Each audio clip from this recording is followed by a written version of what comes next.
Oh, bakit talaga namang sensitive ka, di ba? Para sa simpleng biro ko magkakaganyan ka na. Kinakausap na nga kita, ang taas pa ng pride mo. Akala mo naman kung sino ka eh. Bakla ka lang naman. Hindi ka naman magandang bakla dahil may bigote ka. Tapos ang laki ng katawan mo. Pati boses mo ang maton pakinggan. Akala mo naman kawalan ka kapag hindi mo ako kinausap. Aba, di maganda dahil hindi ako makikipagplastikan sa'yo. Ang sensitive. Parang nagsasabi lang ng totoo.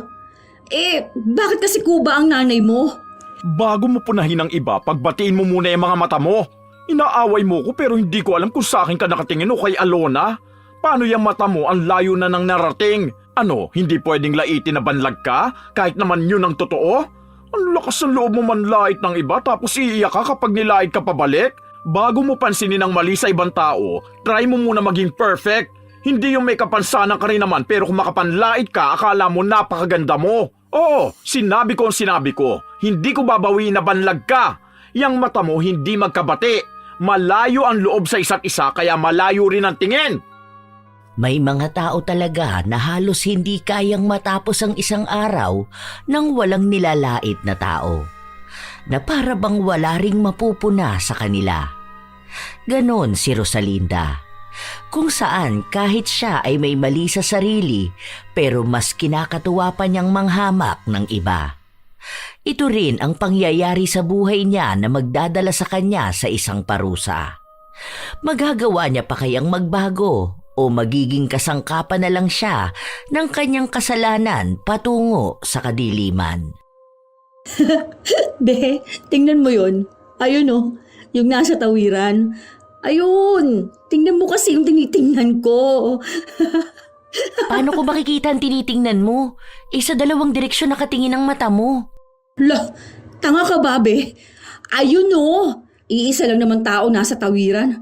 Diyan sa bilihan ng cat food. Tingnan mo yung babae na yon, yung nakakulay blue. Tingnan mo mamaya kapag naglakad siya.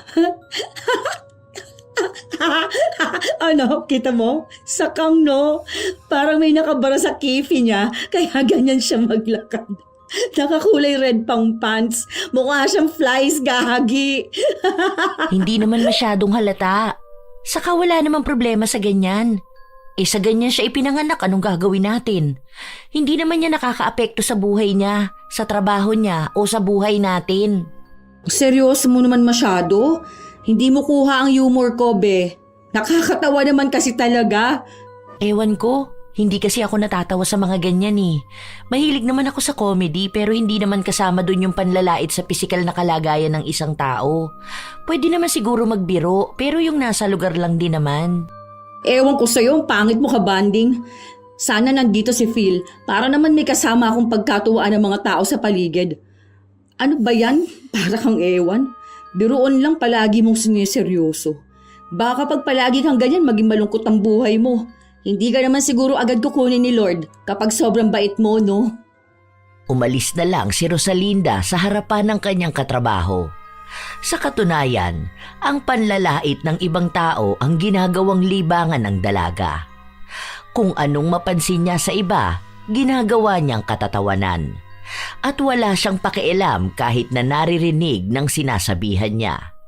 Kahit na masaktan pa sila. Isa pa, kahit na ganon ang kanyang pag-uugali, hindi maaalis na mapuna rin ang kakaiba sa kanya, ang kapansanan niya. Dahil ang mga mata niya ay hindi pirmi katulad ng normal. Minsan, kung saan siya nakatingin, sa iba naman ang isa niyang mata. Kung tawagin ang kondisyon na ito ay banlag. Halata ito, lalo pat ang isa niyang mata ay nakagilid talaga.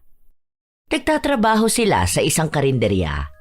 At kahit ang mga taong kumakain sa kanila, hindi nakakaiwas sa panlalait niya. Isang araw, walang gaanong kumakain, kaya pansin niya na naman ang ibang naglalakad sa harapan ng karinderya. Hanggang sa may pumasok para bumili. Be, Alona, paabutin mo nga si Sir ng Royal. Pabuksan na rin. Gamitin mo. Gamitin mo na lang yung pang 11 mong daliri. Total mukha naman yung pambukas ng tansan. Uy, gaga ka. Si Alona ang bunot mo today. Tanga, nagbibiro lang naman ako. Hindi naman yan magagalit sa akin. Di ba, be? Joke-joke lang naman to. Saka, totoo naman na 11 ang daliri niya eh. Ang sabi nga niya noon, sana raw baby pa lang siya pinutol na isa niyang daliri. Tangi, kahit na. Ay? So, hindi na rin maganda para sa ang joke ko? Nagbibiro lang naman ako. Katuwaan lang ba natin? O bakit? Naiinis ka ba sa joke ko, Alona? Huwag mong sabihin na ikaw rin. Nagiging kasing sensitive niya. Dapat masanay na nga siya sa atin eh. Medyo matagal na niya tayong kasama, di ba? Ikaw rin naman eh, nilalait mo siya. Pero bakit yun? Natatawa kayong dalawa. Hindi. Alam ko naman sa sarili ko na 11 ang daliri ko eh. Isa pa, hindi naman to nakakaapekto sa akin. Tingnan mo oh, straight pa rin akong tumingin. Hindi magkaaway ang mata ko. Ay shit, gusto ko yan. Magkaaway ba raw yung mga mata mo, Rosalinda, at magkahiwalay ng tingin? Baka yung isa nakatingin kay Fernando Jose. Nakaka-offend naman yung sinasabi nyo. Alam nyo na nga na may kapansanan ng tao pag tatawanan nyo pa. Eh ano naman kung banlag ako? Kapansanan ko to. Hindi para gawing biro lang, no? Uy, bakit naman nag-walk out? Uy, joke lang, gaga ka. Ay, nagtampo talaga siya. Kahit na anong suyo ni Phil sa kaibigan niya, hindi sila pinapansin nito. Umiyak din ang dalaga dahil hindi niya nagustuhan ang biro na yon sa kanya. Dahil doon, si Alona ang nakaramdam ng konsensya. Lalo pat sa kanyang nanggaling ang mga salita na yon. Kaya bago sila magsarado ng karinderya, kinausap ni Alona si Rosalinda.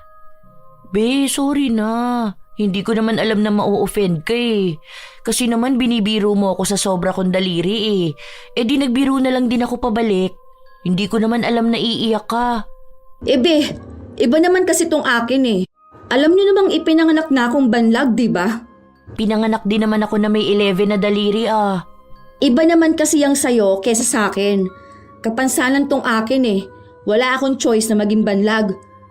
Sana, maintindihan nyo na yung biro dapat nakakatawa, hindi nakakasakit ng damdamin ng ibang tao.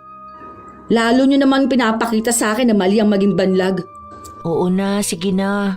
Sorry na. Hindi ko na uulitin, promise. Nagkaayos din ang dalawa. Nais pa sana ni Alona na pagsabihan si Rosalinda, lalo na kapag nanlalait ito ng ibang tao. Pero mukhang hindi handa ang dalaga na marinig ang mga salita na yun.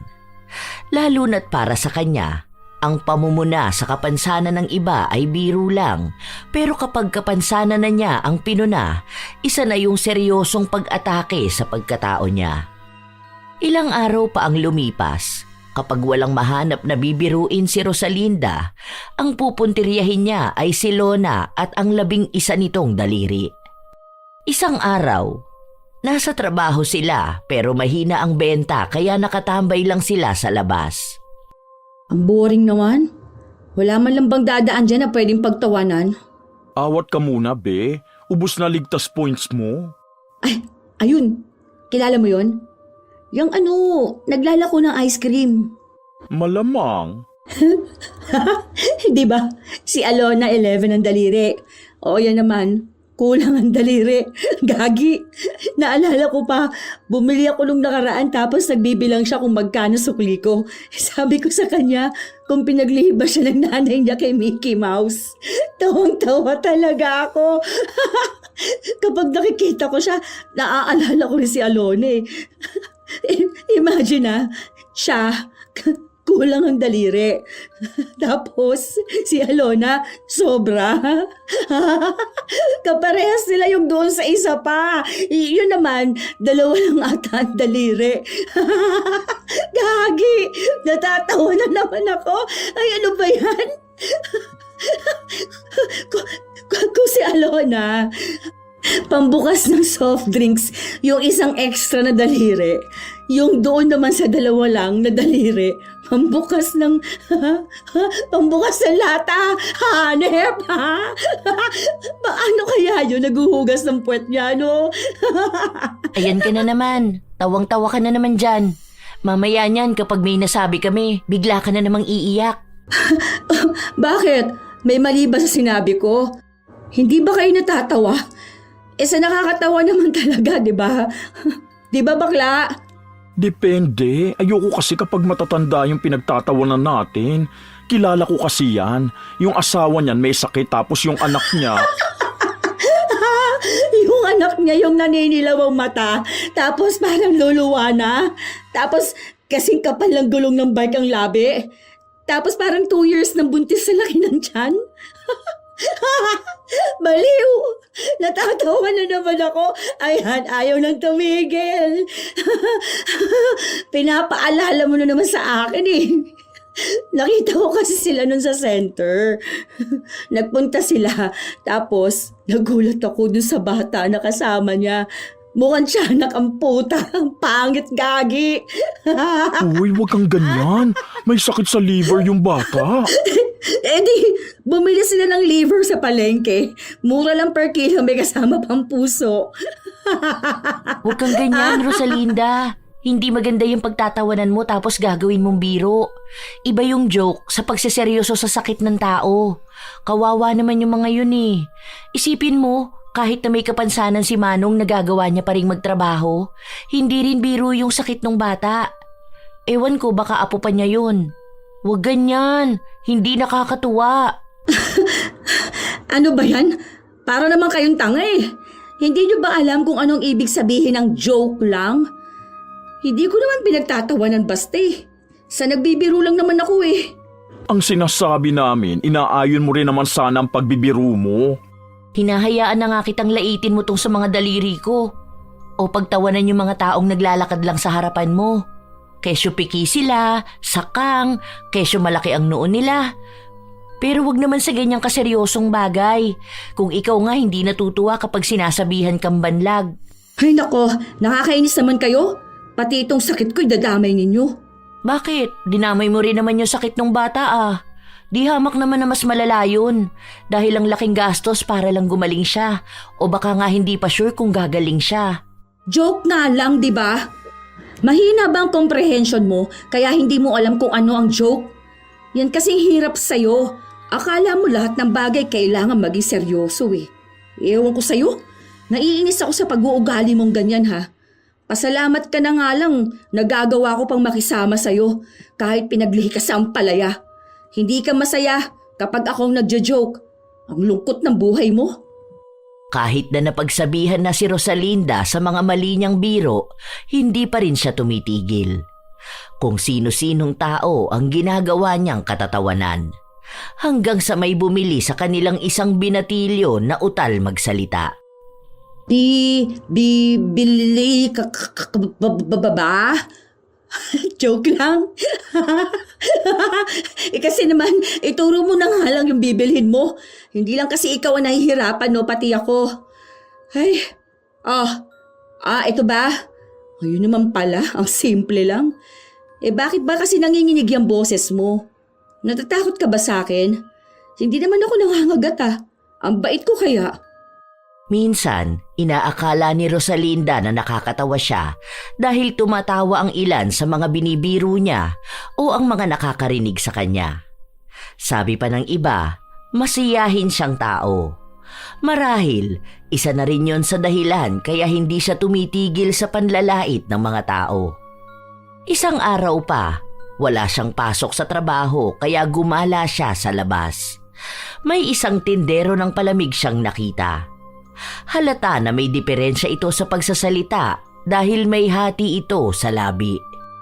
Nga, pabili nga, isang palamig lang.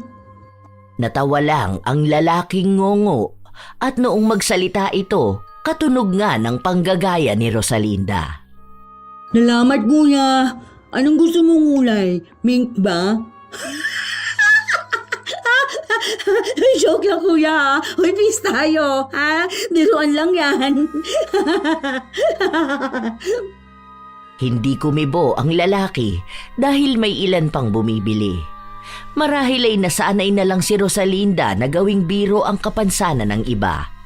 At kapag pansin niyang hindi natutuwa ang iba, hihiritan niya na ito na biro lang ang mga sinasabi niya. Ilang araw pa ang lumipas, palagi pa ring may napapansin si Rosalinda. At kahit nasawang-sawa na ang dalawa makinig sa mga biro niya, wala silang magawa dahil magkakatrabaho sila. Hanggang sa isang hapon, may naghahanap kay Phil. Teka lang po nasa loob po siya eh. Sandali lang po, puntahan ko lang sa loob. Upo ka muna dyan. Bakla, may naghahanap sa'yo dun. Ano siya, babae na may mapa sa muka. Daming pekas eh. Tapos parang patay na ata lahat ng buhok niya kasi nagtatayuan tapos puro na puti. Tanda na nun eh. Uugod-ugod pa siyang maglakad kanina. Kuba pa siya. Para siyang nawawalang member ng Ninja Turtles. Siya yung tita ni Michelangelo. Gaga ka, nanay ko yun. Ay, nanay mo ba yun? Uy, joke lang yun Oh, bawal ang pikon. Ang pikon, pangit. Biruan lang to. Sige na, labas ka na doon.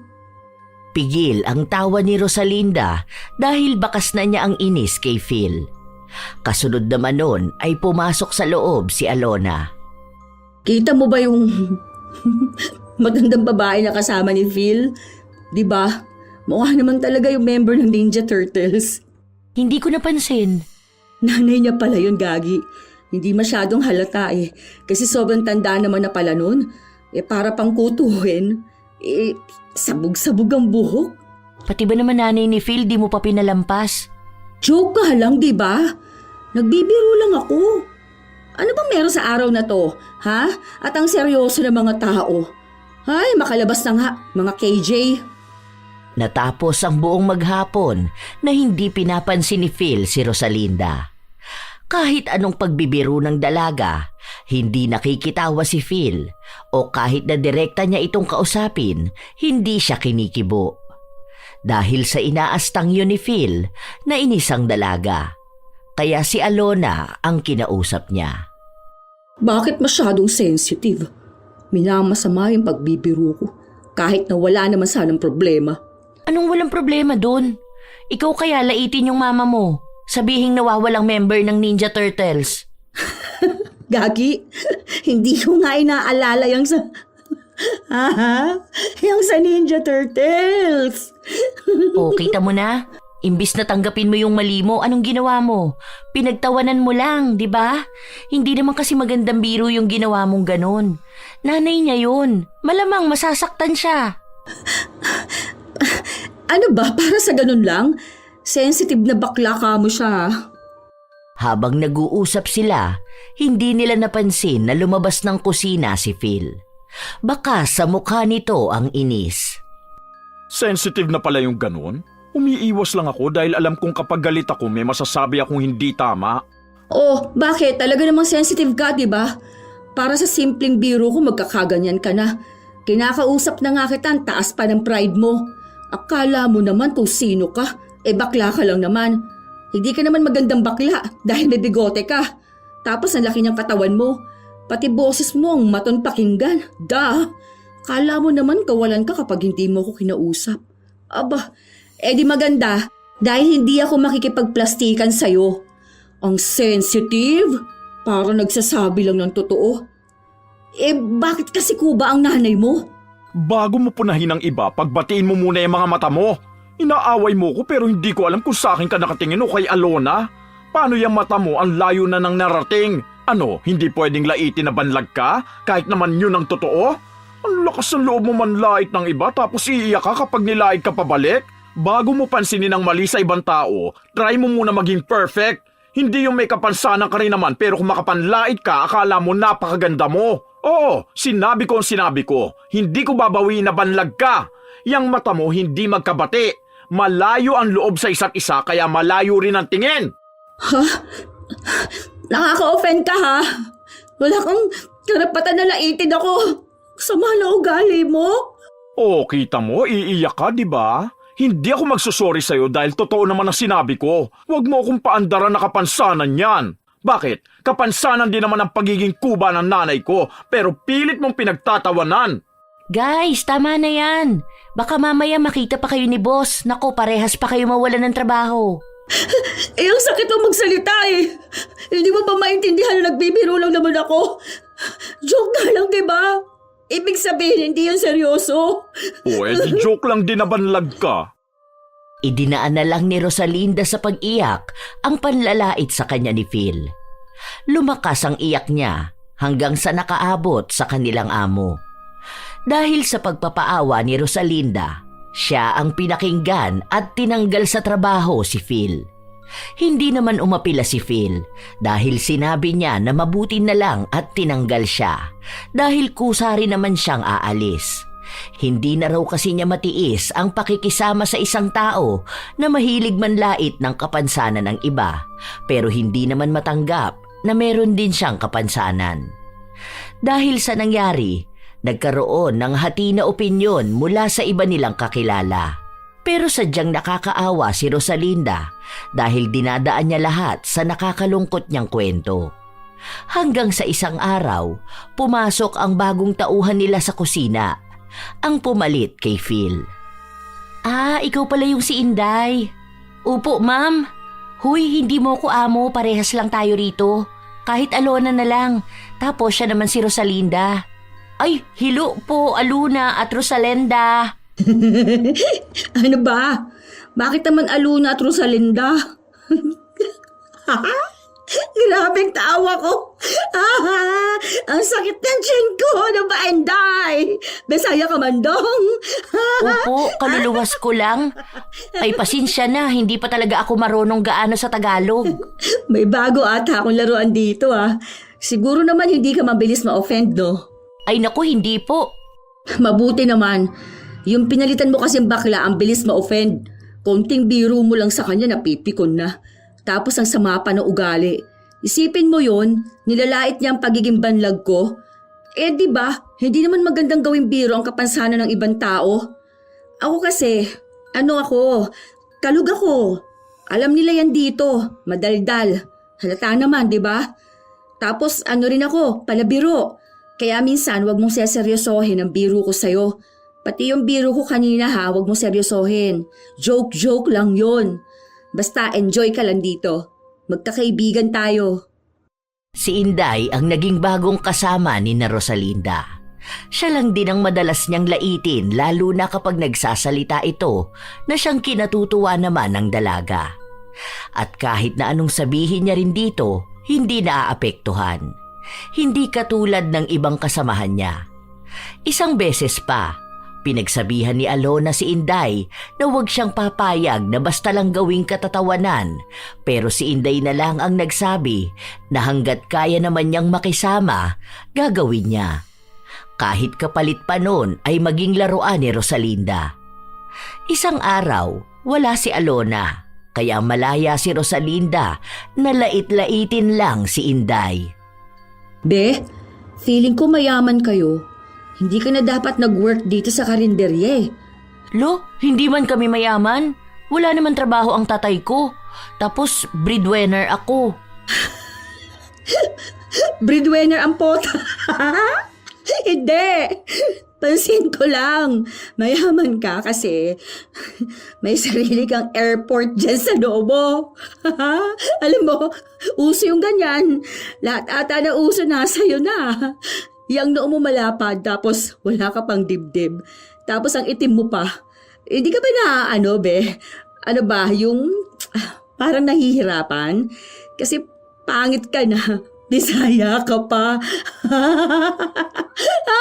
Totoo pala talaga na baduy magsuot ang mga Bisaya. Hindi naman. Huy, joke lang yun ha. Baka mamaya damdamin mo naman ng maigi. Okay lang. Dili man ako madali mapikon. Yan ang gusto ko, yung hindi agad nagagalit. Huwag kang gagaya doon sa iba ha. Kita mo yon si Koloy? Yung delivery guy? Yung tinutukso ko na bagay kayo. Ano yon? Bobo yun mag-English. Oo, totoo. Wait lang. Natawa ko. Bali ganito kasi yan. Di ba, nangihingi siya ng Colgate.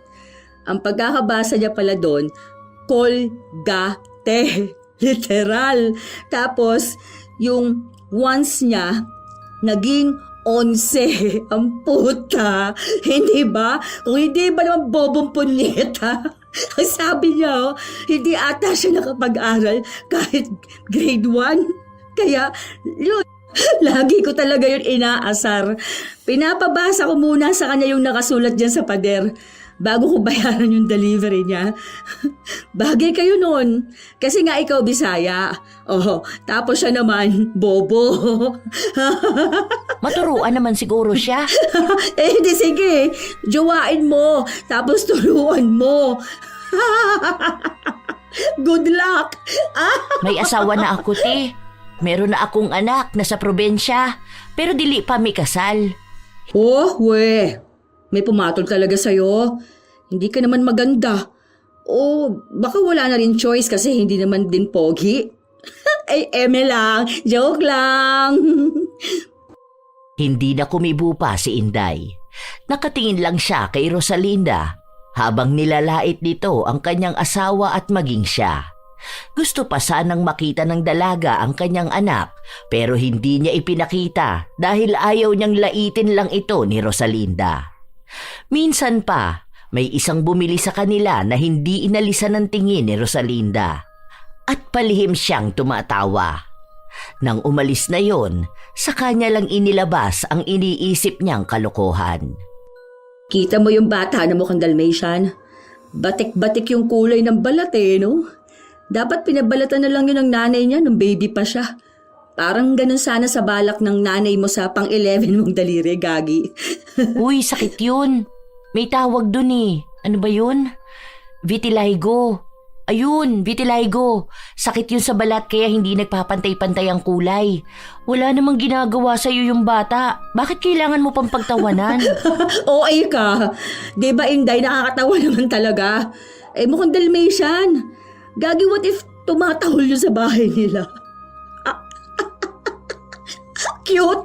Ginala ng amo ang aso. Pati talaga bata, hindi mo pinapalampas, no?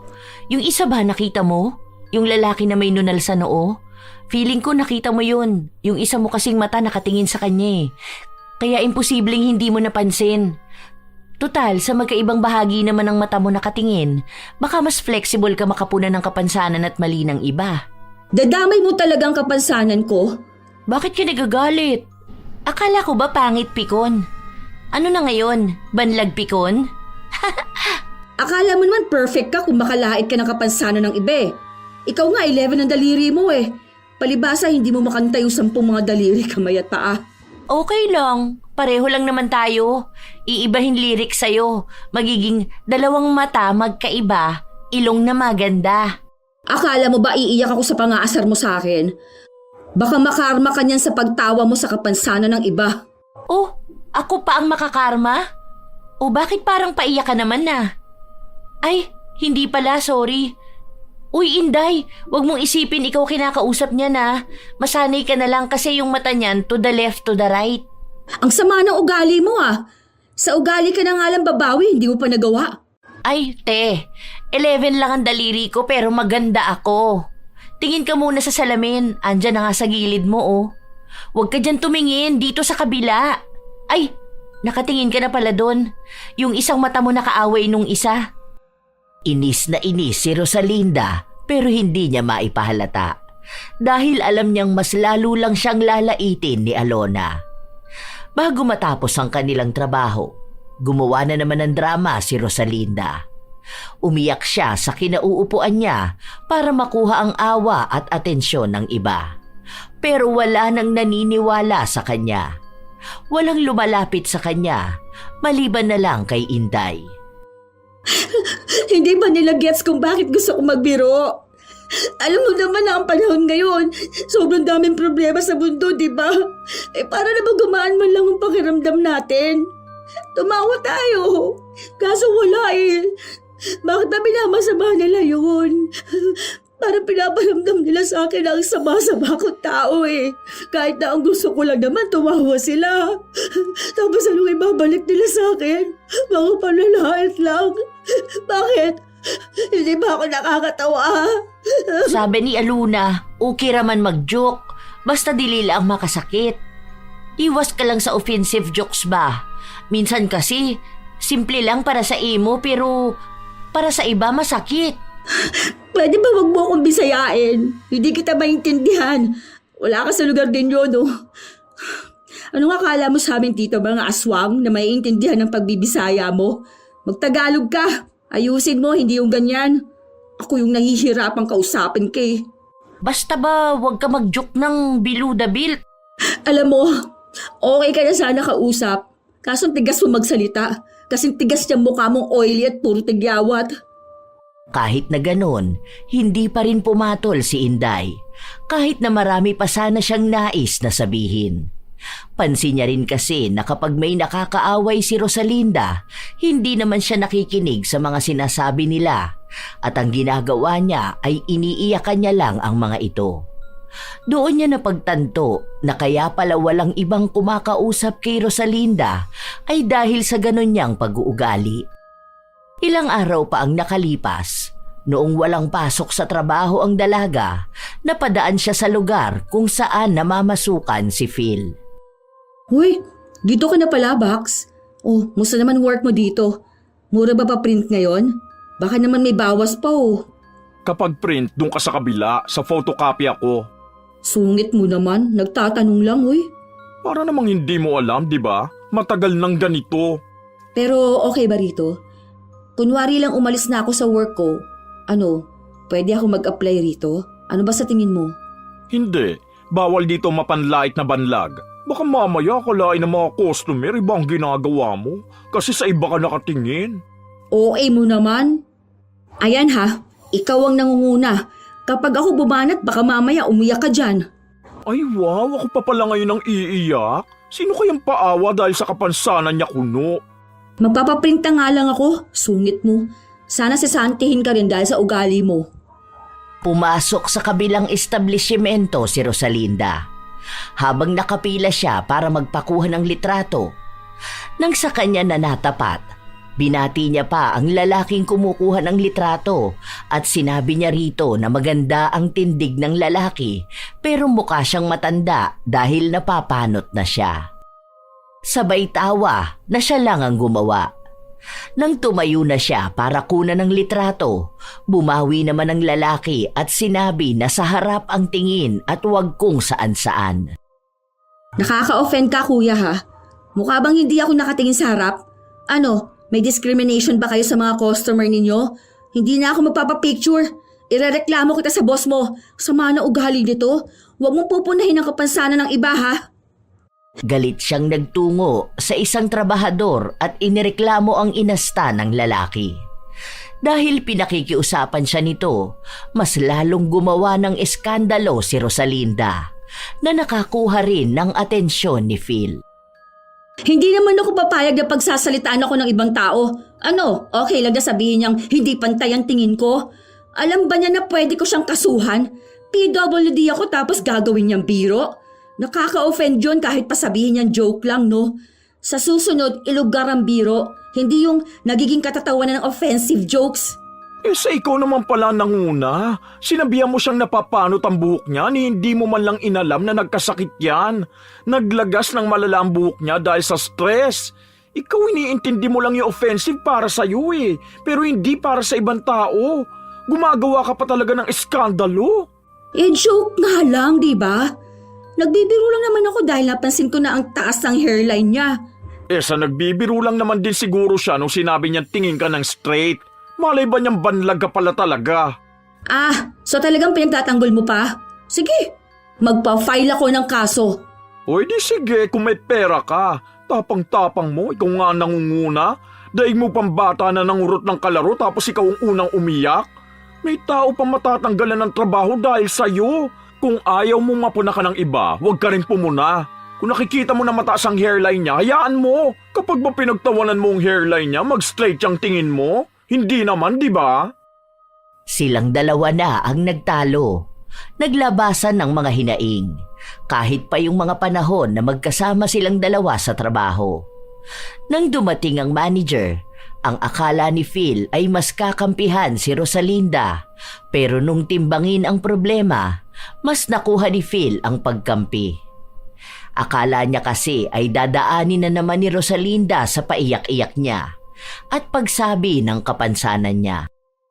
Dinamdam yon ni Rosalinda, kaya nang magkaroon na siya ng pasok sa trabaho, sa kanya ikinuwento kay Alona. Alam ko na BFF kayong dalawa. Pero sana naman pwede mo siyang pagsabihan, di ba? Gets mo naman sana yung kapansanan ko, hindi ginagawang biro. Tapos yung manager nila, may manipis na kilay. Tapos bulagsak na ilong sila pa ang kinampihan. Wala naman atang alam sa batas yun. Manager kunulang ata yun Bobong puta. Dapat nagsorry ka na lang din dun sa may sakit. May dahilan naman pala kaya numipis yung buhok niya. Ganun naman kadalasan ng may sakit, tapos samahan pa ng stress. Kaya nga sabi ko sa'yo, huwag ka basta mamumuna ng iba o manlalait kasi hindi mo alam kung anong dahilan ba't sila nagkakaganon. Joke nga lang, di ba? Iba naman yung panlalait talaga, no? Kapag panlalait, hindi ako tatawa. Nakakatawa na joke yun Ewan ko bakit kailangan maging big deal. Minsan kasi may mga joke na hindi nakakatawa, lalo na kung nakaka-offend yun. Alam mo kung anong joke yun? Kung may kinalaman sa kapansanan ng isang tao. Katulad nung manang na maliit ang isang paa tapos hindi makalakad. Ang ginawa mo, ginagaya mo siya tapos pinagtatawanan mo. Sa pinanganak siyang ganun. Tapos yung isa pa yung madalas nakasama ni Ate Helena. Yung bata na putol yung isang kamay. Binibiro mo siya na kumaway siya gamit yung kanan niyang kamay. Wala nga. Naputol yun dahil na aksidente sila tapos naipit yung kamay niya. Kaya ayun, kinailangang putulin. Hindi lang yan Minsan bigla ka magjo-joke tungkol sa mga magulang ng mga kakilala mo. Sa trabaho ng isang tao. Yung nangongolekta ng basura. Tinatanong mo kung pinipilian niya yung basurahan para humanap ng pangkain nila ng pamilya niya. Tingin mo ba nakakatawa yun? Oo, kasi nga joke, di ba? Hindi yun joke. Hindi yun nakakatawa.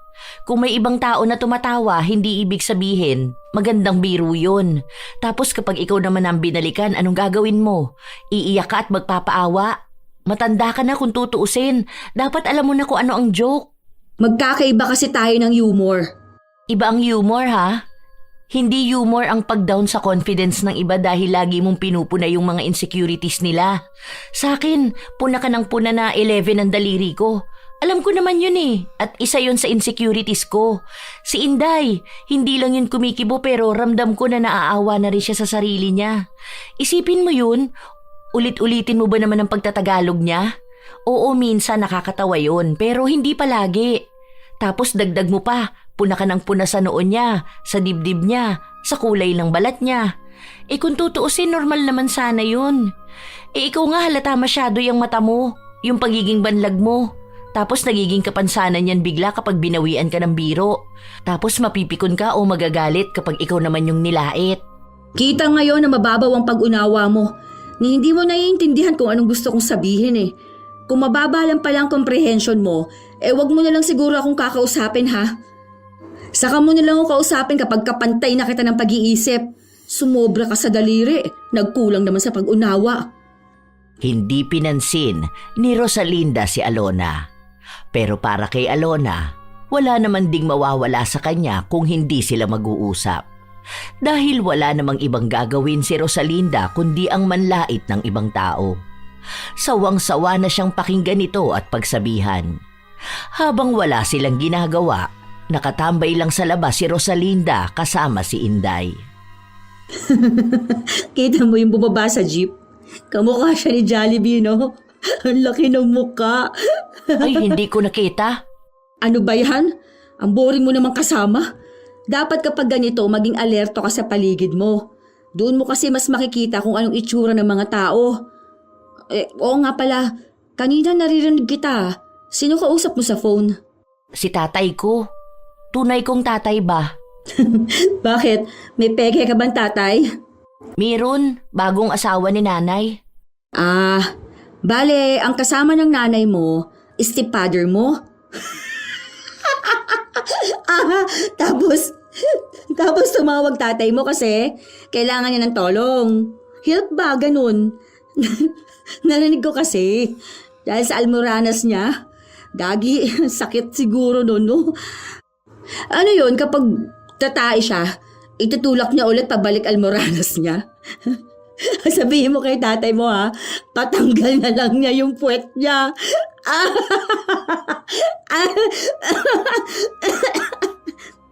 Hindi na kumibo si Inday dahil sakto na may pumasok na customer. Pero nang malaman ni Rosalinda ang kwento niya, naging dahilan din yon para gawin ding biro ang kanyang tatay. Hoy, Gagi, baka matulad ka doon sa tunay na tatay ni Inday. May almoranas yun.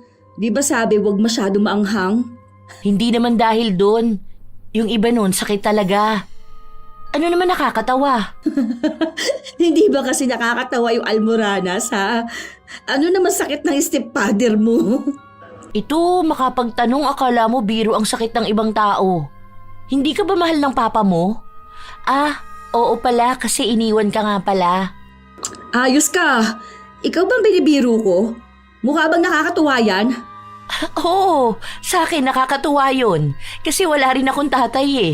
Buti nga si Inday dalawa tatay niya. Sa akin kasi umalis, sumama doon sa kabit niya. Ganon din sa'yo, di ba? Kaya ganyan ka kasi wala kang tatay. Kung ikaw natutuwa sa ganyan, ako hindi. Oh, bakit ka naman nagagalit? Nagsasabi lang naman ako ah. Joke time! Joke, joke, joke! Wala tayong tatay. Funny, funny, funny. Labis na kinainis ni Rosalinda ang sinabi sa kanya ni Alona. Pero wala namang ibang ginawa ang dalaga kundi sabihin na biro lang ito at sabay silang tatawa ng mga katrabaho at ng mga nakakarinig. Dahil doon, mas lalong nanggalaiti sa galit si Rosalinda. Ilang araw niyang hindi pinansin si Alona pero naging makulit naman si Alona at naging palabiro. Gagi! Ano nangyari sa mata mo, Rosalinda? Yung nasa east, parang merong kuliti. Uy, sinong sinilip mo kagabi, ha? Ay, siguro yung macho dancer niyong kapitbahay, no? Sabi mo kasi nung nakaraan, butas yung pader niyo. Eh, di ba plywood lang yun? Hindi ka nakakatuwa. Gusto mo bang tumawa ko? Ewan ko. Eh, bakit sila natatawa sa akin? Magbukas ka ng soft drinks doon. Gamitin mo yung pang-11 mong daliri. Sige, ilan to? O, ilan to? Ay, dito ko pala nakatingin. Akala ko sa akin. Sorry. Ano ba? Akala mo kasi palagi nakikipagbiruan sa'yo eh. Nakakatuwa ba sa'yo na may kuliti ako, ha? Oh, bakit naman nagagalit ang person? Joke-joke nga lang, di ba? Hindi mo ba gets ang humor ko? Buti pa sila gets nila. Huwag mo nga akong kausapin. Hindi ako nakikipagbiruan sa'yo. Kahit na sinabi na yon ni Rosalinda, wala pa ring ibang bukang bibig si Alona kundi ang mga hindi nakakatuwang biro na lahat na lang ay patungkol kay Rosalinda. Sa paglipas ng mga araw, parehas silang nagbabawian ng nakakapiko na biro pero para kay Alona, wala lang yon dahil nakikita niya naman na mas natatalo niya si Rosalinda. Kahit na anong iba to sa kanya ng katrabaho, tatawanan niya lang. Pero iisa lang ang makapagpapaiyak kay Rosalinda, ang kalagayan ng kanyang mga mata. Isang araw, habang nasa banyo si Inday, nakalimutan niya ang kanyang cellphone sa counter kung saan kinuha ito ni Rosalinda. Sino tong nasa wallpaper niya? Siguro ito yung sinasabi niyang asawa at anak niya. Oh, kaya naman pala nakakilala ng lalaking magiging asawa niya. Ang syonget naman din pala tulad niya. Halatang Bisaya, puta. Buti lang hindi ako naging Bisaya. Ang pangit ko sana. Ilang sandali pa ay dumating na si Inday at hinahanap niya ang kanyang cellphone. Inabot naman ito ni Rosalinda. Yung palang asawa mo, hindi ko masyadong nakita. Mukha kasing maligno sa itim. Ganun ba talaga kulay nun? Muntik nang mahiya ang uling sa itim eh. Mamaya, baka gawin pang gatong yan kapag nagluluto kayo ha. Pati yung buhok akala mo si Jose Rizal eh. Hanip! Napaglipasan ng panahon ng punyeta. Naglagay pa nga ng kulay sa buhok, parang batang hamog. Tapos yung bata na kalahati ng mukha, puro bagang. Yun ang anak mo, ha? Uy, cute siya, ha? Nakakatuwa kasi makita ko palang bagang niya, nadadala ako ng smile niya.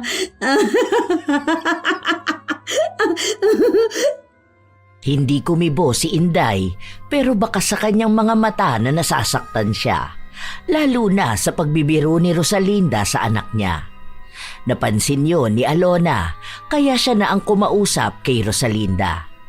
Nagsimula na naman ang hindi nila pagkakaunawaang dalawa.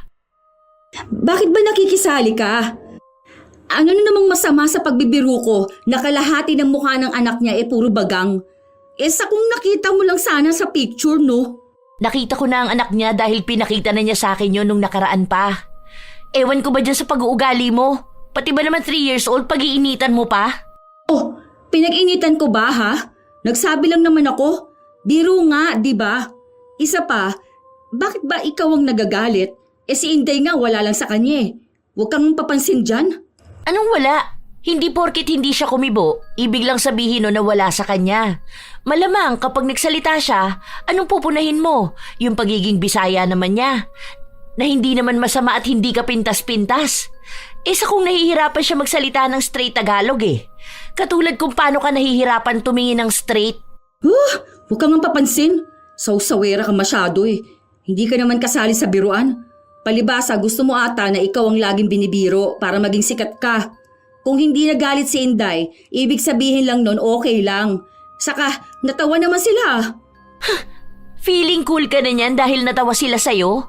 Ikaw ba? Feeling cool ka na rin dahil nalait mo ko? Habang umiinit ang tensyon sa dalawa, umawat na lang si Inday. Ayaw niyang maging sanhipa ng gulo ang kalagayan niya dahil baka pare-pareho lang silang mawalan ng trabaho. Oh, kita mo? Kay Inday okay lang? Hindi niya sinabi na okay lang. Ang sabi niya, huwag na tayong mag-away. Baka kasi pagalitan pa tayo. Dili man ako pwedeng mawalan ng trabaho. Kita mo na? Sa susunod, ayusin mo yung biru-biru mo, ha? Aba, ewan ko na lang talaga kung isang araw bigla ka na lang gigising na nakarma ka na ng malala. Sa sobrang sama ba naman yung lumalabas sa bibig mo? Leche ka, 11! Aba, leche ka rin! Tumingin ka ng maayos. Isa lang kaaway mo pero sa 2 tao nakatingin yung mga mata mo. Banlagang puta! Matapos ang awayan na yon, hindi na ulit sila nag-usap. Kapag may ipapasabi, idinadaan sa ibang katrabaho. Pero kahit na ganon, wala pa ring ibang ginawa si Rosalinda kundi ang laitin ang kung sino-sinong tao na nakikita niya. Wala siyang pakialam kahit na bata man ito o matanda. Kahit na anong karanasan nila, basta para kay Rosalinda kapag natawa siya, matatawa rin ang iba. Isang beses pa, malapit na silang umuwi lahat. Narinig ni Rosalinda ang usapan ni na Alona at Inday at masyadong sensitibo ang usapan pero ginawa yung biro ni Rosalinda. Wala talaga sa hulog yung biro mo, no? Tungkol sa pang-aabuso gagawin mong joke? Ewan ko kung hindi ka i-bash ng mga tao kapag ginawa mo yung biro na yan sa public. Parang tanga. Ang seryoso nyo kasi. Pinagagaan ko lang ang kwentuhan ninyo. Ano naman kasi, kailangan pang pag-usapan ng tungkol sa mga abuso na ganyan. Wala naman kayong mapapala na nakakatuwa dyan. Hindi ka naman kasi kasali sa usapan, di ba? Hindi lang pala mata mo ang nakakaabot kung saan-saan, kundi pati ang tenga mo. Kakainis to. Sa ilan pang mga araw na lumipas, wala pa ring taka sa mga tao kay Rosalinda. Kahit na ang maganda sa paningin ng iba, nahahanapan niya pa ng pangit na pagtatawanan. Katulad na lang ng isang batang babae na maganda at maputi, pero dahil pangu ito, ginawa niyang biro. Hoy, wow! Ang cute naman ng anak mo, Mami. Ang cute ng ilong niya no? Ang liit, parang kamatis. Lakas ng dugo mo ha, in fairness. Natalo mong dugo ni Afam. Pero at least, nakuha naman ang puti. Hindi kumibo ang babae. Dapat ay bibili sila, pero umalis na lang. Halati, sayang ang customer. Sus, hindi yun. Nagbibiro lang naman ako pero sineryoso niya. Saka, Afam ang asawa niya. Tapos, kakain sila sa karinderya. Alam ko na. Baka naanakan lang yan ng Afam, no? Pokpoker siguro yun. Sa bagay, halata rin naman sa mukha niya. Kapitbahay namin yun, ti. May asawa siya, saka kasal sila. Di wow sa kanya. Sa pangu naman talaga ang anak niya, no? Okay lang yun. May pambayad naman sila sa doktor kapag nagpapaayos ng ilong. Ay, alam mo, may kakilala akong nagpapaayos ng ilong tapos ang nangyari sa kanya kakaiba yung ilong niya, hindi pantay. Gagi. Natatawa na naman ako, ano ba yan? Dati kasi, yung ilong nun, as in plakado talaga. Parang drawing ng kamatis, ganun. Tapos nagpailong siya. Ganda-gandahan pa siya nun, no? Ganyan-ganyan siya. Hindi makalabas ng bahay buong avatar. Tapos ayun na nga. After a month, hindi pantay ang ilong. Tawang-tawa ako kapag nakikita ko siya. Kung alam mo lang talaga. Kawawa naman siya. Paano kung hindi niya gusto yun? Tanga siya bakit kasi hindi siya pumili ng mas maayos na doktor, di ba? Pwede naman niyang ibalik, kaso sabi niya pantay naman daw. Paanong pantay kung hindi nga pantay sa paningin ko? Sige na. May customer pa doon, oh. Ayun yung babae na dambuhala. Lapitan mo. Huwag lang masyadong malapit ha. Dahil baka pati ikaw lamunin yan. Isang hapon, habang walang pasok si Rosalinda, napansin niyang may kakaiba sa ngalangalan niya. May maliliit na butlig na ang akala niya noong una ay simpleng kati-kati lang. Pero hindi tumagal, nagiging masakit na ito. Aray! Ang sakit naman. Hoy, sure ka ba rito, ma? Pukod-kurin ko talaga ng tawas. Ano bang akala mo sa ngalangal ako? May putok? Sinabi sa kanya ng kanyang ina na maaaring may singaw siya. Sa patuloy niyang ginagawa yon, tila ba lalong lumala. Dumami ang mga butlig sa kanyang ngalangala na umabot na rin hanggang sa kanyang lalamunan. Dahil doon, nahihirapan siyang makakain o makalunok. Kapag bagong gising siya, mas masakit yun. Nagpunta na ba kayo ng doktor? Baka naman may virus ka na. Tanga ka ba? Tatakutin mo pa ako. Mas tanga ka Nagtatanong lang naman ako sa'yo. Parang no? Makasabi ka kasi na may virus ako. Ang sabi ko, baka. Hindi ko sinabi na meron ka. Kaya nga kita sinasabihan na magpunta sa doktor eh. Hindi pa, dahil wala pa akong budget. May binayaran kami sa bahay Saka na lang. Madadaan naman siguro to sa mainit na tubig tapos mumog ng suka kada umaga.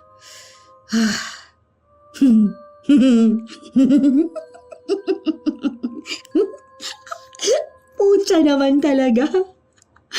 Ayan na naman yung sakang ko.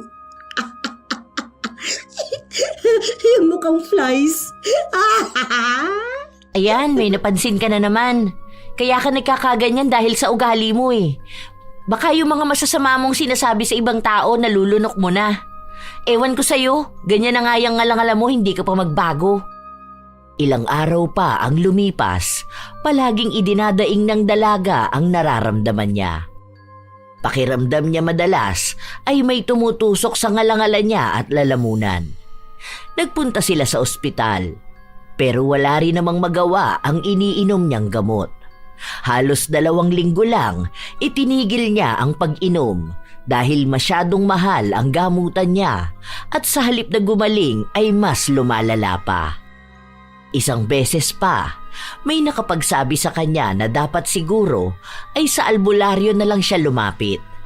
Pero hindi niya yon ginawa dahil iniisip niya na baka pagtawanan lang siya ng mga taong makakakita sa kanya. Dahil sino ba naman ang maniniwala sa mga albularyo? Isang araw, wala sa trabaho si Alona, kaya ang kasama lang ng dalaga ay si Inday. Be, di ba probinsyana ka? Ano yun? Naniniwala ba kayo sa mga albularyo?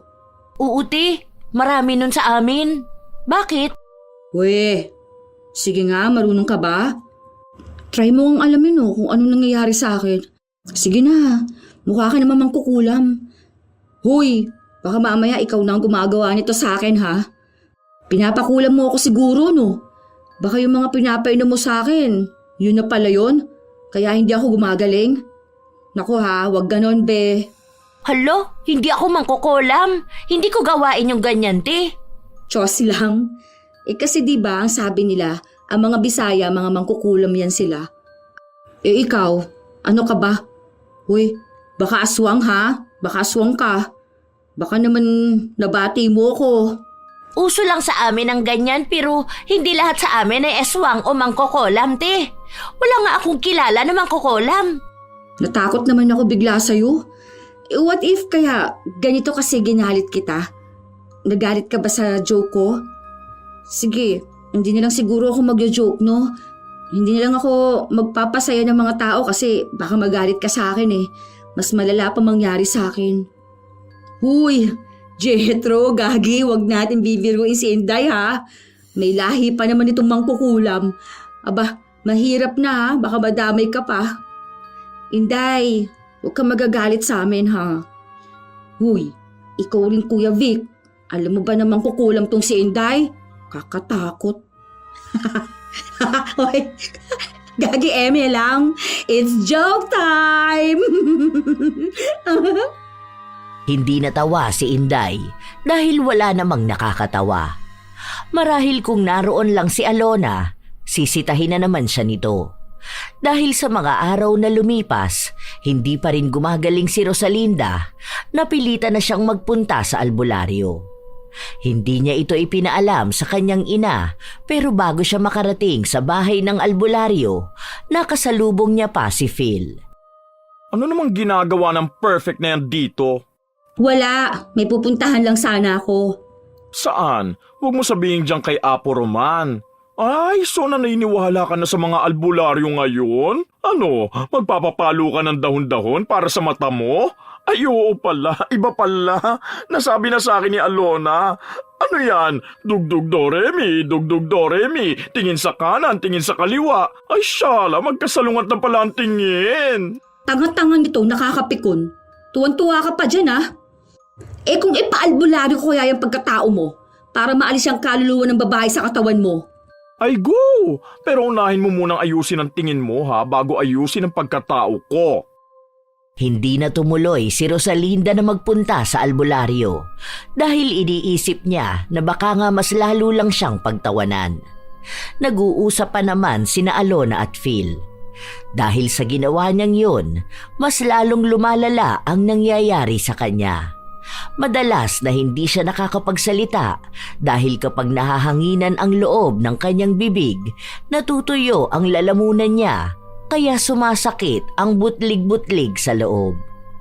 Nagrereklamo na rin siya dahil kailangan niyang uminom palagi ng tubig. Kaya madalas din na umiihi siya. Isang araw, may bumili sa karinderya nila. Isang matandang lalaki. Mukhang mahirap ito dahil sa suot niyang damit. Hindi pa tapos kumain ang lalaki, may panlalait na agad si Rosalinda at sinabi niya ito kay Inday. Ang baho niya kamo. Sa totoo lang ha, mukha siyang buhay na alimuon. Alam mo yun? Yung amoy na hindi na to yung nilaban. Ganong amoy niya. O kaya yung mga amoy na mga nabasang tuta. Tapos, kalalaking tao ang haba ng buhok, no? Hindi ba yan naliligo? Ang lagkit niya kayang tignan.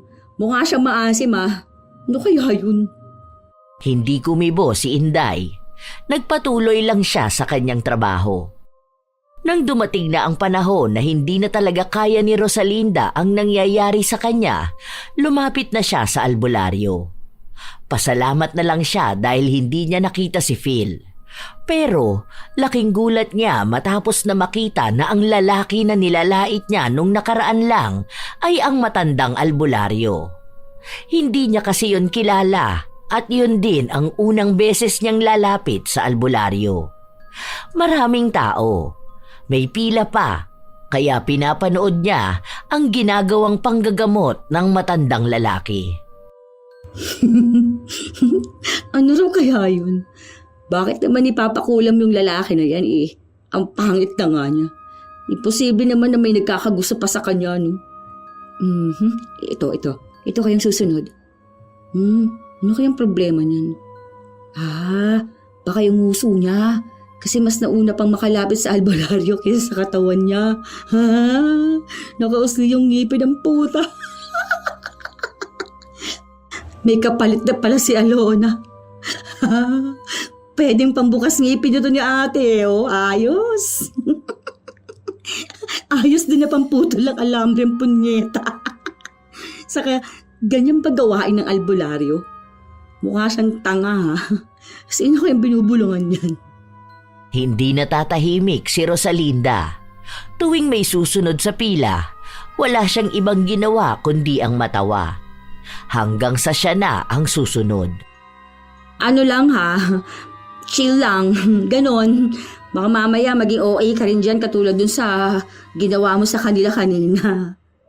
Nagalit sa kanya ang albularyo at sinabi sa kanya na hindi siya nakikipagbiruan. Kung gusto raw ni Rosalinda ng kalaro, umalis na raw siya dahil ang dami pang tao na nakapila. Huwag niyang gawing katatawanan ang ginagawa niya dahil kung hindi naman pala siya naniniwala, ibig sabihin, hindi rin siya gagaling. Joke nga lang, di ba? Ang seryoso mo naman masyado. Sige na, okay na. Check mo na sino mang kukulam ang gumawa nito sa akin at kakalbuhin ko siya. Bilis! Mas lalong nagalit sa kanya ang albularyo at sa halip na tulungan siya nitong gumaling ay pinaalis siya. Sinabi sa kanya na hindi ibang tao ang may problema kung gano'n ang nangyayari sa kanya, kundi siya mismo. Mas mainam daw na tingnan niya muna ang sarili niyang pagkakamali bago niya makita kung sino ang gumagawa ng mali sa kanya. Dahil kung hindi niya babaguhin ang kanyang ugali, ibig lang sabihin nun ay ayaw na rin niyang gumaling. Di wow! Inis na umuwi si Rosalinda. Mas lalo niyang ininda ang sakit na nararamdaman niya. Gusto pa sana niyang maghanap ng susunod pang albularyo pero naisip niya na baka wala lang din silang magawa. Na baka ang mga albularyo ay gawa-gawa lang ding trabaho ng mga taong tambay, na pineperahan lang nila ang mga mapagpaniwalang mangmang na tao. Dahil sa nangyayari sa kanya, napapadalas din na hindi siya nakakapasok sa trabaho. Kinausap na rin siya ng kanilang amo na kung hindi niya aayusin ang kanyang trabaho, mapipilitan na silang tanggalin siya at humanap ng iba. Isang tanghali, sobrang init ng panahon. Nagtitiis ang dalaga sa pwesto niya at halos maiyak na siya sa sobrang sakit ng kanyang ngalangala at lalamunan. Be, extra rice dagdag mo dun sa... Huy, ano nangyayari sa'yo dyan? Bakit ka umiiyak? May masakit ba sa'yo? Oo, sobrang sakit talaga ng lalamunan ko eh. Be, check mo nga tong sangalangal ko. Ano ba? May sugat ba? Sobrang hapdi talaga. Hindi ko na kaya. Ang sakit sobra. Bakit kasi natutuyo? Sabi kasi sa'yo huwag ka na muna masyado magsalita eh. Pwede ka naman magpapalit ng pwesto kay Inday. Doon ka na lang muna sa kusina. Paano? Sinabi na nga na bawal matuyuan, hindi ka naman natitigil sa pagkwento mo. Pwede ka namang hindi magsalita. Pwede naman sana na hindi ka mag-joke eh. Ang tigas kasi ng ulo mo. Hindi ko naman kasi kayang hindi magsalita eh. Pwede yun kung hindi ka lang pupuna ng ibang tao. Baka kasi karma mo na yan. Oh, iiyak pa lalo. Bahala ka dyan. Ikaw rin naman ang mawawalan ng trabaho kapag nakita ka ni boss. Tandaan mo, may warning ka na. Aba, hirap na ulit niyan makahanap ng work, no? Baka hindi ka pa makapasa sa medical. Hindi naman pwede wala akong trabaho. Paano naman ang buhay namin? Wala naman akong ipon eh. Yun na nga. Sundin mo na lang ang sinabi ko. Magpa-request tayo na palit na lang kayo ni Inday. Siya na lang dito kasi maayos naman magsalita kahit na minsan matigas o malambot iba niyang salita. Kesa naman sa'yo, konting salita lang tuyo na ang lalamunan. Ano naman mapapala ako sa loob ng kusina? Sila lang makikita ko. Yun, lumabas din ang totoo. Na kaya gusto mo rito dahil marami kang taong nakikita, no? Marami kang pinagtatawanan at ginagawang biro ang mga kapansanan nila. Oy, gusto mo naman pala yan eh. Sige, hayaan mo na lang ang sarili mo na magkasakit ng ganyan. Kaya ka pinapalayas ng albularyo eh. Imbis nagagaling ka na, ikaw pa tong masama ang ugali. Masama ba ang ugali ko? Ano bang gusto mong sagot? Yun bang totoo o yung kaya ng damdamin mo? Kasi kung yun totoo, oo, masama ang ugali mo. Sasamantalahin ko na to ha, total nagtanong ka naman na.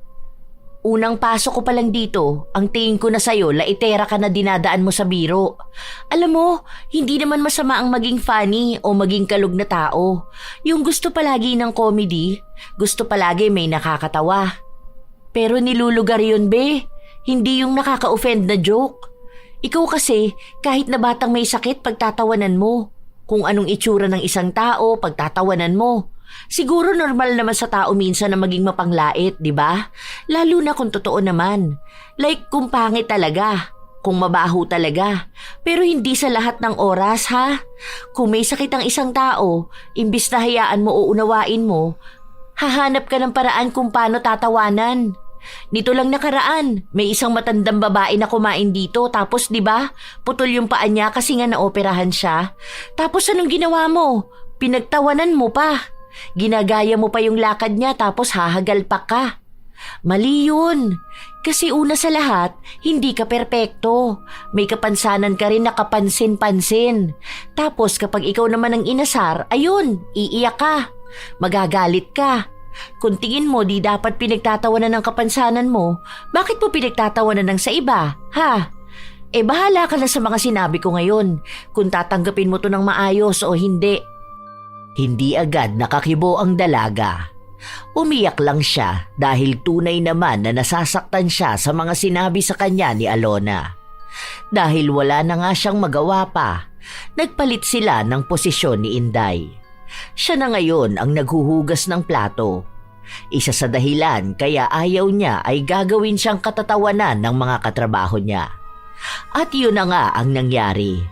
Sinasabi sa kanya na kung nakikita niya ba ng maayos ang hinuhugasan niya dahil para daw nasa kabilang panig ang isa niyang mata.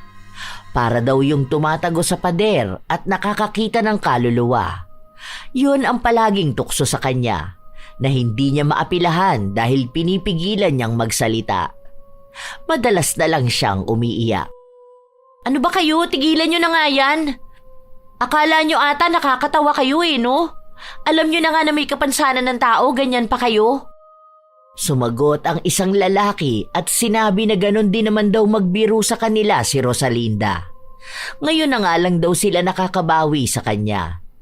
Dagdag pa nila ang nangyayari sa ngalangala at lalamunan ng dalaga. Kung ano-anong kabastusan at kalaswaan ang tinuturo sa kanya para daw gumaling siya. Sa katunayan, hindi lang naman yon ang nangyayari kay Rosalinda. Dahil minsan pa, lumabas siya ng bahay nila noong wala siyang pasok. May mag-ina siyang nakasabay sa jeep at ang isang bata ay nagduduling-dulingan habang nakatingin sa kanya. Sinita ito ng kanyang ina at sinabi na baka raw mahanginan siya at magaya ang itsura kay Rosalinda. Matapos nun, halos kalahati ng nakasakay sa jeep ay natawa kahit na hindi naman sila magkakakilala. Sunod-sunod na rin ang nanlalait sa kanya. Kung tutuusin, nawawala na siya ng gana lumabas. Hindi na niya matingnan ang sarili sa salamin dahil nakikita niyang pinagtatawanan siya ng maraming tao. Hindi niya rin magawang ipagtanggol ang kanyang sarili dahil hindi nga siya gaanong makapagsalita. Isang beses pa, hiyang-hiya siya sa nangyayari. Dahil nung may binili siya, may isang estudyante na nagtanong sa kanya kung saan ba siya nakatingin dahil natatakot sila na baka raw tumirik bigla ang mata niya at maging zombie. Sabay tawanan ng mga kabataan. May mga sumasaway pero bilang mga bata sila, wala silang pinakikinggan na iba. Doon lang naunawaan ni Rosalinda ang mga nangyayari. Minsan siyang napunta sa kalagayan ng mga mapanglait na ginagawang biro ang nakakasakit para sa iba.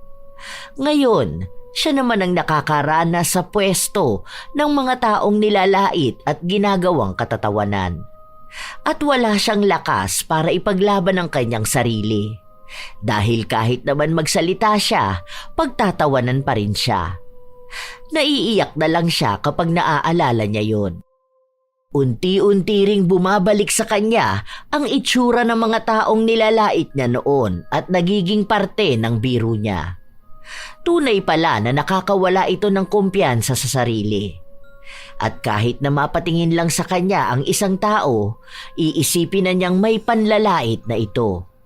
At kung may nagtatawanan sa malayo, kahit na hindi siya ang pinagtatawanan, ramdam niyang siya yun. Isang araw, nasa labas siya dahil wala pa silang customer. Nakita niyang dumaan si Phil. Oh, ano nangyayari sa yung babae ka? Kulang na lang sumayad na yung labi mo dyan sa sahig. Nakikita mo ba ako? Ilan to? Anlag ako, hindi bulag. Ah, oo pala. Sorry, naninigurado na. Buti nakakapagsalita ka na. Okay ka na ba? Hindi pa. Ano ba? Nakakagulat ka naman. Bigla kang sumusulpot. Oh, kanina pa kami nakatayo rito ni Inday. Baka hindi ka niya nakita. Kasi side to side naman ang mata niya eh. Hindi back to back. Oo na, sige na. Funny na kayo. So, bakit kasi hindi ka pa gumagaling? Dapat bumalik ka na dun sa albularyo eh. Ikaw kasi nilait mo ba naman siya? Mabait naman yun eh. Mag-sorry ka lang sa kanya. Depende pala kung marunong ka mag-sorry, di ba? Oo nga, ti. Baka gumaling ka na dyan. Mag-sorry ka na lang sa kanya. Kahit sa kanya ka na lang mag-sorry kahit na hindi na sa amin. Kesa naman magtagal ka ng ganyan, di ba? Hirap kaya niyan. Palagi ka pang umiiyak kapag sumasakit. Tutulungan ka naman siguro nun. Tapos kung sakali man, huwag ka na lang ulit manlalait ng ibang tao. Baguhin mo na ang pag-uugali mo. Baka yun din ang isa sa dapat mong gawin. Pagkatapos mong tanggapin ang mali mo, humingi ka ng tawad. Tapos magbago ka. Yun na nga ang gagawin ko. Buti nandito na kayo. Sorry na sa inyo. Ay wow! Ano ulit yun? Pakilakas naman! Sorry na nga, di ba? Ngayon kasi, alam ko na kung gaano kahirap ang laitin ng paulit-ulit. Tapos wala kang laban. Kaya sorry na.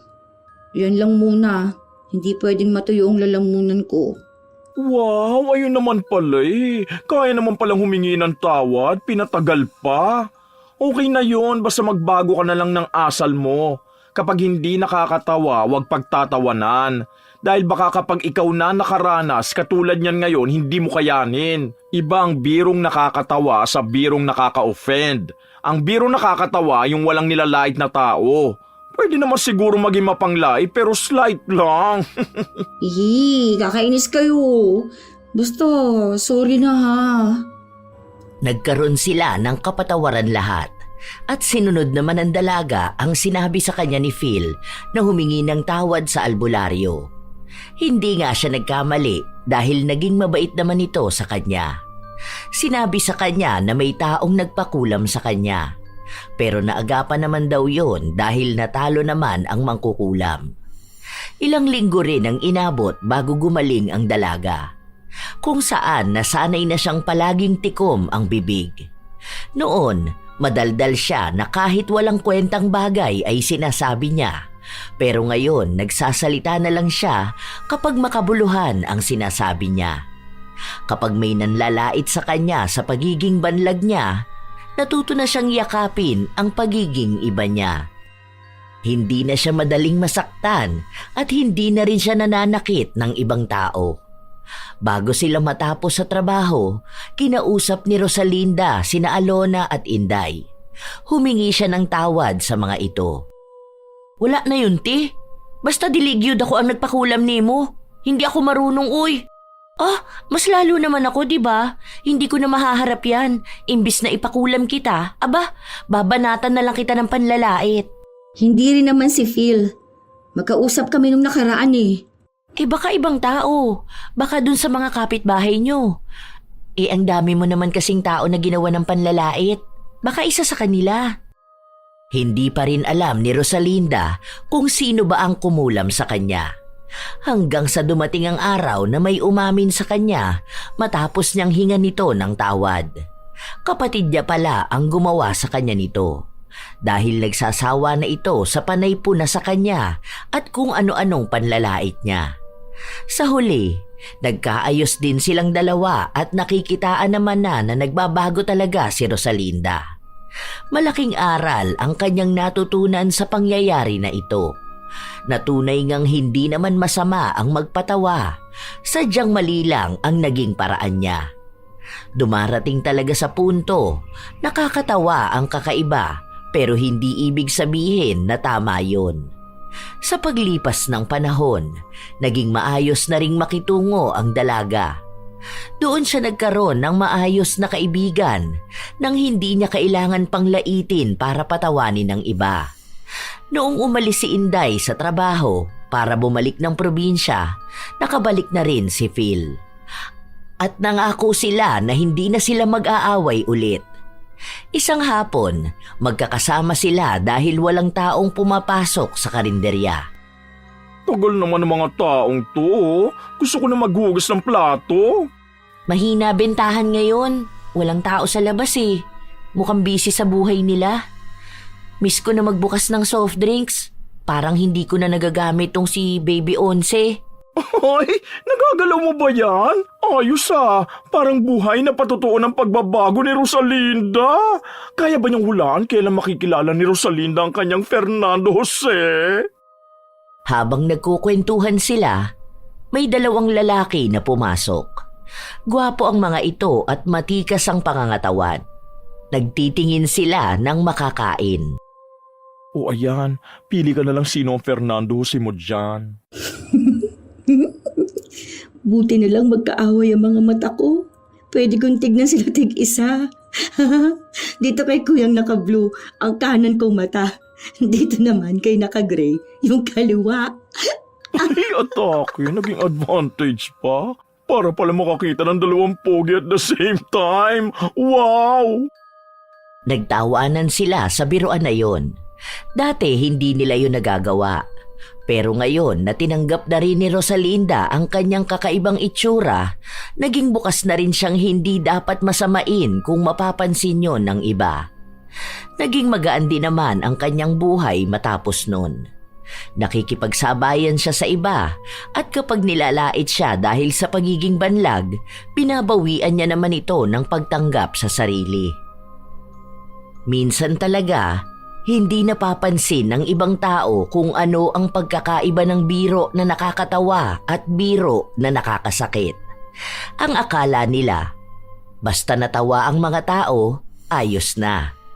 Ang akala nila, yun na ang sukatan ng tunay na kasiyahan.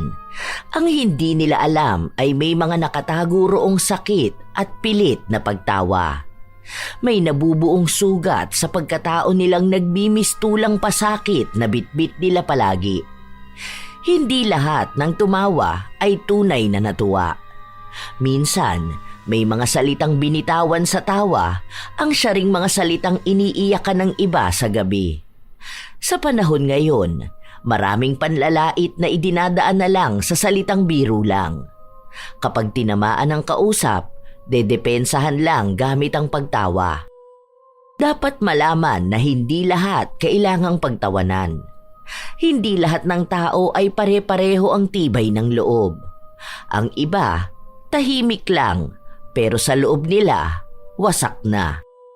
Ang isa pang nakakatawa ay ang mga taong mahilig manlait ng pabiro. Pero kapag sila na ang binalikan, sila pa ang nagagalit. Mabilis mapikon. Kapag sila ang ginantihan ng parehong klase ng biro, bigla na lang silang magiging emosyonal kahit na gano'n naman ang kanilang ginagawa. Hindi nila matanggap dahil tunay naman na masakit. Tandaan na lang na bago magsalita, bago magbiro, isipin muna kung may tinatamaan ba. Hindi mo kailangang gawing katatawanan ang itsura ng iba, ang kapansanan o ang pinagdaraanan nila para lang mapatawa ang iba. Ang tunay na nakakatawa ay yung walang tinatapakang tao, yung biro na nakakapagpasaya at hindi nakakapagpahiya. Kayo ba mga apo, naranasan nyo na rin bang mapahiya ng iba at sasabihin na nagbibiro lang sila? At sana wala sa inyo ang maging dahilan ng pagkakalugmok ng iba dahil sa ginawa silang katatawanan. Kung kayo ay may kwento at opinyon ukol sa ating bagong istorya ngayon, ibahagi nyo lang yan at nais kong mabasa. Naway may natutunan kayo. Shout out sa ilan sa mga masusugid na tagapakinig ng mga istorya ni Lola Telang.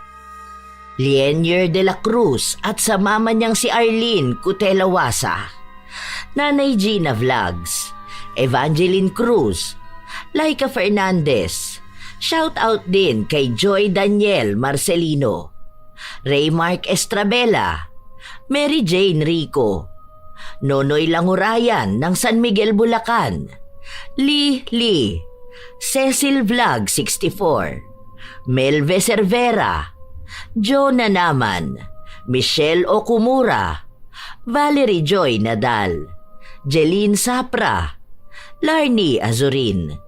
Shout out din sa inyo, Apple Rosario, Nong Puamo, Margarita Galang, Liza Rosario, Emer DLS, Jocelyn Balangkit, Cherry Mukbang ASMR, MJ Pablo, Jenny V. Suko, Jenny Rose Havin, Joy ng Bahrain, Febe Ranyada, Yani Aisen, Hana Maylin Sesgundo, JB, shout out din kina Mads Daldal, Chay Ganda, Kate, Rayan, Nolan, Regan, Warlin, Mayan at sa Team Uncommon, Kimberly Pahadan at maligayang kaarawan sa kanyang mama na si Alona Pahadan.